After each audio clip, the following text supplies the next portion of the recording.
Existem vários conceitos de ejaculação precoce. Ejaculação precoce, assim, para dar uma ideia geral, existem relatos da mitologia grega sobre a ejaculação precoce. E de lá para cá, poucos não se chegou a um consenso em relação à ejaculação precoce.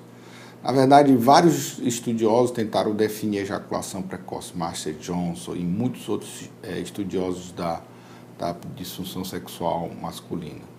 Hoje, a Associação Americana de Psiquiatria já incluiu a ejaculação precoce como uma patologia, ela faz parte do contexto das doenças internacionalmente conhecidas. Então, a definição que a associação determina é que a ejaculação que ocorre antes ou depois da penetração, né, de uma forma recorrente, após um estímulo sexual, sem que o indivíduo assim o deseje. Então, é uma ejaculação de uma forma descontrolada, em que o indivíduo não consegue ter o controle total daquele evento. Na verdade, a ejaculação precoce ela é determinada por ejaculação antes ou após a penetração. Os autores, vários estudiosos, inclusive Marcia Johnson determinava que a ejaculação precoce era aquela ejaculação cujo resultado não deixava que a parceira tivesse o orgasmo, em 50% das ocasiões, o que é uma coisa que depois determinou ser com dois erros muito graves. Primeiro, que ele determinava que a metade das mulheres não tinham direito de ter o orgasmo. Segundo, que além do homem, a mulher também pode ter uma disfunção sexual. E aí, ele não pode determinar a ejaculação precoce baseado na parceira. Outros estudiosos determinaram as incursões do pênis na vagina. Uns determinavam que após 8 incursões, outros após 7 incursões. E isso nunca chegou a ser um consenso. Autores mais modernos determinaram o tempo. 5 minutos, 6 minutos, 4 minutos e até 3 minutos para determinar que o indivíduo tem ejaculação precoce. Na verdade, o indivíduo, a menos que ele tenha uma lesão neurológica, ele pode ter uma ejaculação sem ter orgasmo. Mas ela sempre está ligada ao orgasmo. Na verdade, a ejaculação ela tem duas fases, né, basicamente. Ela tem a fase da emissão, quando após o estímulo o espermatozoide migra do testículo para as vesículas seminais, e a expulsão, que seria aquela contração em que o sêmen sai da vesícula e é expulso na uretra. A ejaculação, ela não tem um tempo determinado, entendeu? Não é raro você atender um paciente que chega dizendo que tem ejaculação precoce. Por quê? Porque no passado ele demorava 20 minutos, meia hora, e agora está demorando 10 minutos, 15 minutos. Então, há pessoas que demoram bem menos e não acham que tem ejaculação precoce. Então, isso é uma coisa muito relativa. O sexo é uma coisa muito do casal, é uma coisa muito variável e não existe um padrão. O padrão quem determina é o casal. Então, ele pode ter uma ejaculação de 10 minutos com um prazer total dos dois. E pode ter uma ejaculação de meia hora. Às vezes os homens se prendem ao tempo da ejaculação e esquecem que não é só o coito que causa a satisfação no sexo. Então é por isso que a gente hoje, existe a Associação Internacional para Medicina do Sexo, Medicina Sexual, que é a ISSM. Por quê? Porque não é só a ejaculação, existem vários fatores que são estudados hoje. Então há autores que determinam que a ejaculação precoce seria aquela que ocorre antes de 8 minutos do coito. Outros determinam 7 minutos. Já existem autores europeus que determinam 5 e até 3 minutos. Existem autores que dizem que a ejaculação precoce é quando há uma ejaculação antes de 3 minutos do intercurso do pênis na vagina. Existe a cura, você tem que... Basicamente, a disfunção... A ejaculação precoce ela é dividida em duas, né? A primária, que seria aquela que o indivíduo nasce e começa a ter vida sexual já com a ejaculação precoce. E aquela adquirida em que o indivíduo tinha uma ejaculação num tempo razoavelmente normal e com algum problema orgânico ou psicológico, ele passou a ter ejaculação precoce. Com certeza. Geralmente, esses casais eles devem fazer uma adequação sexual com os dois, porque o Master Johnson, por exemplo, ele determina que os fatores psicológicos são muito fortes na determinação da ejaculação precoce. E a parceira, quando ela cobra ou quando ela não é orientada, existe uma ansiedade do homem que faz piorar esse quadro de ejaculação. Então, geralmente, é preciso uma orientação dos dois, é preciso uma orientação do casal, uma adequação do casal para que a cobrança não crie uma ansiedade no homem, determinando uma piora nessa ejaculação precoce. Ajuda. O preservativo, ele diminui a sensibilidade local e também o fato de o indivíduo não ter o medo de uma gravidez ou de uma DST indesejada, claro, ele com o preservativo ele fica mais seguro e ele consegue demorar mais.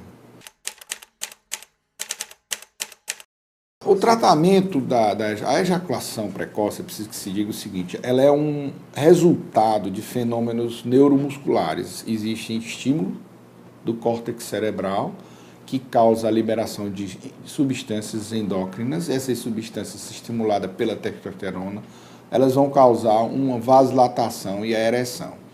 Quando isso ocorre, que o indivíduo tem o coito, ele passa a ter uma sensibilidade local e ter um estímulo central também. Então, isso aí é determinado não só por mecanismos vasculares, endócrinos, musculares e neurológicos, como também central. Para você corrigir essas ejaculações, é preciso que você tenha em mente a causa daquilo. Se o indivíduo tem, por exemplo, uma hipersensibilidade no pênis, realmente pode ser usado algum tipo de anestésico, um gel. Existem substâncias que são anestésicas, como a prilocarpina, pode ser usada no local para causar diminuir a sensibilidade. Isso deve ser feito com orientação médica, porque se o indivíduo permanecer com aquele gel, ele vai também adormecer a parceira e aí o resultado não é satisfatório. Eu vou dizer os inibidores da PDE5, que são todos eles, não só o Viagra, como Cialis, Levitra, Eleva, etc. Esses inibidores da PDE5, eles vão fazer o que? Como eles vão atuar? Eles não vão causar uma ereção no ser humano, no homem. Eles vão manter uma ereção. Como eu falei, é o seguinte, o indivíduo, quando ele vai ter o ato sexual, ele tem a liberação de substância, como, por exemplo, o óxido nítrico, que vai causar, grosseiramente, de uma forma bem resumida, vai causar ereção. No momento em que o organismo libera o óxido nítrico para causar ereção, existem as substâncias que também são liberadas para inibir, no caso a PDE5. Essas substâncias inibem a PDE5. Qual o resultado? É uma ereção mais prolongada. Então, se você tomar uma substância dessa e não estimular a ereção, é mesmo que nada, não tem efeito. Por isso, deve ser usado com orientação médica. Então, o que acontece? Quando ele toma uma dessas substâncias e causa a ereção, o que iria inibir a ereção é bloqueado. Então, o indivíduo tem uma ereção mais prolongada. Já provou-se que a ereção, a ejaculação é independente da ereção. O Master Johnson tentou vincular as duas coisas, mas existem casos em que o indivíduo tem ereção perfeita, não tem dificuldade de ereção rígida, e na hora que ele quer, e não consegue manter a ejaculação sem que seja precoce. Então, isso aí foi desvinculado uma coisa da outra. Mas há casos em que o indivíduo, por ter uma disfunção erétil, por ter uma diminuição na ereção, ele desenvolve a ejaculação precoce como uma resposta do organismo. Como dizer assim, ou você goza logo, ou então vai amolecer. Aí o sujeito, ansiosamente, ele passa a ejacular precocemente. Não tenha nem dúvida, o estresse ele é uma das coisas que mais interfere no ser humano, na saúde como um todo, né? Na saúde geral do indivíduo. Você vê o seguinte, aqueles indivíduos que ficam com medo de gravidez, por exemplo, o coito interrompido, né? Que é uma prática usada para evitar a gravidez. Ele é uma das causas de formação de ejaculação precoce, porque o indivíduo se habitua a ejacular rápido e ele fica condicionado à ejaculação precoce.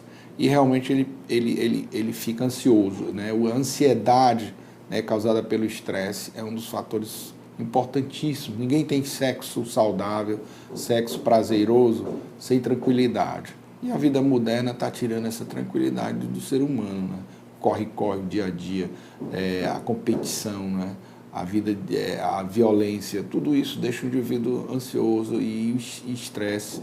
Como resultado disso, realmente é um dos fatores que prejudicam a ejaculação. Olha, uma das coisas que eu, como urologista, sempre acho é que a orientação sexual é fundamental. A pessoa que vai para o sexo, a pessoa que tem um bloqueio de orientação na fase na fase em que deveria se insinuar na vida sexual, ajudaria muito aos homens a ter um controle disso aí. Muitas pessoas, eu vejo pessoas de nível superior que vêm nos procurar, que têm uma informação totalmente distorcida sobre o que é o padrão, o que não é. Pessoas que têm, vamos supor, uma pessoa que tem 60 anos de idade que não se conforma de ter uma atividade sexual diferente do que tinha quando tinha 20. Então as pessoas precisam estar antenadas e sabedoras de que o sexo é uma coisa variável. Ele não é só variável na idade do indivíduo, como é variável no dia a dia. Você pode estar disposto num dia, no outro você está cansado, você não está muito afim. Então, como existe uma variação hormonal, tanto no homem quanto na mulher, sexo não é uma coisa padronizada. Então, a orientação seria importante no sentido da pessoa tirar o melhor proveito da sua vida sexual, tanto no início da vida sexual, como na vida conjugal após o casamento.